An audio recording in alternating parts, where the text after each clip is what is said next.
Did you know that failing to get an actuarial certificate when required could mean your SMSF pays thousands in unnecessary tax?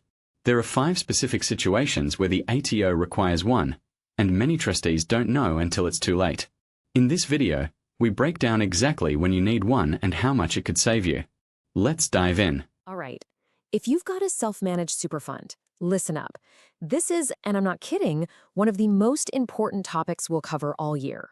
We're going to dive into something that can make a huge difference to your retirement savings. It's all about the actuarial certificate. So let's just get right to it with a really simple question. Is your retirement fund overpaying on its taxes? I mean, are you 100% sure it's not? It sounds simple, right? But believe me, the answer can get complicated fast. And getting it wrong, well, that can be super costly. And when I say costly, I mean thousands of dollars. Look at this. We're talking $5,000 or even more in taxes you just don't need to be paying every single year. That's money that should be working for you, growing in your fund, not just handed over to the tax office. Okay, so this is what we're calling the thousands of dollars tax mistake. And honestly, it's a super common issue, but here's the good news. It's totally preventable. It all comes down to understanding one key document and knowing exactly when you need it. So, before we get to the solution, we need to get our heads around the big idea that makes all this possible, and that's the concept of tax-free income inside your super fund. Seriously, this is the absolute foundation for getting your SMSF's tax sorted. Now, the official, kind of clunky term for this is exempt current pension income, or ECPI for short. But don't let the name scare you. All it really means is it's the part of your fund's income that the tax office says, yep, that's tax-free. Why? Because that money is being used to support someone who's actually retired. Okay, this is super important to get. Think of your super having 2 different zones with 2 totally different tax rules. As you can see here, any money in the retirement phase, the assets paying out a pension, the income from that is completely tax-free. But any assets still in the accumulation phase for members who are still working, that income gets hit with a 15% tax. So the whole game is to make sure you're correctly claiming every single dollar of that tax-free portion. Right. So how do you actually prove to the tax office which bit is which, especially when all of the money from both phases is just mixed together in one big pot? Well, that is exactly where the actuarial certificate comes into play. Let's get into the 5 critical situations where you absolutely have to have one. So here's a quick look at where we're headed. We're going to cover using the proportionate method, what to do when you have members in mixed phases, combining different calculation methods, using mixed assets, and what happens when things change during the retirement phase. Let's jump in. Okay, first up, and this is probably the most common one you'll see, it's when your fund uses what's called the proportionate method. The easiest way to think about this is when all of your fund's money is just sloshing around in one big pool, right? It's supporting both retired members and the ones still working. You can't just take a wild guess at what percentage is tax-free. It has to be calculated by a pro. And look, this isn't just a friendly suggestion. It's the rule. The ATO, the tax office itself, is crystal clear on this. If you use this one big pool method to claim that tax-free income, you must get an actuarial certificate. If you don't, well, your entire fund's income could get taxed at 15%. And that is the exact expensive mistake we want to help you avoid. So that brings us perfectly to situation number 2, dealing with mixed phases. This happens all the time. Just picture a couple. Let's call them Tom and Sarah. They have an SMSF together. Now, Tom's retired and he's taking a pension, but Sarah's still working. All their money? It's all mixed in together in that one fund.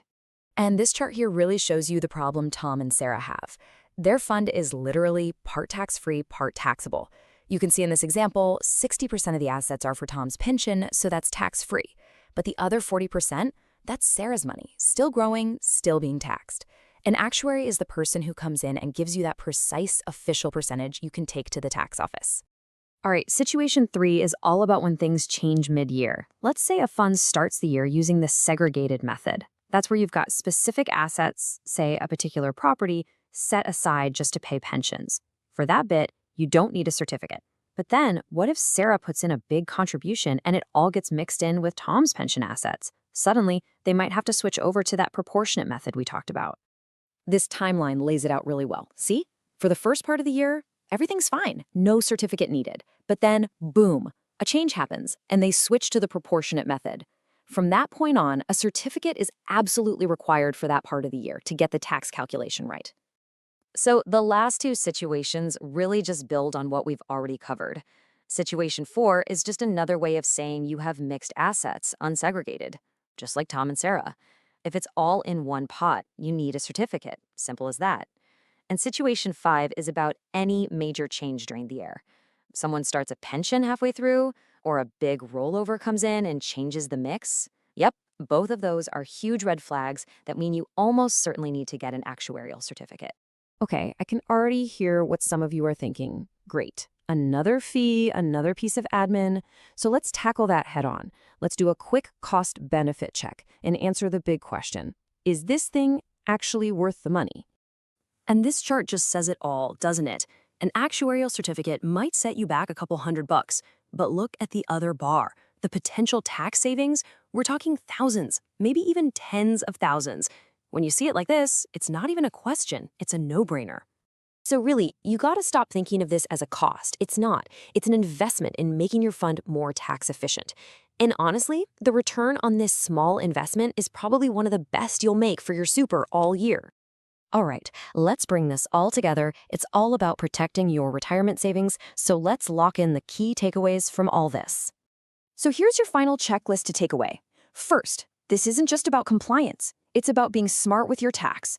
Second, if your assets are all mixed together, supporting retired and non-retired members, you're going to need one.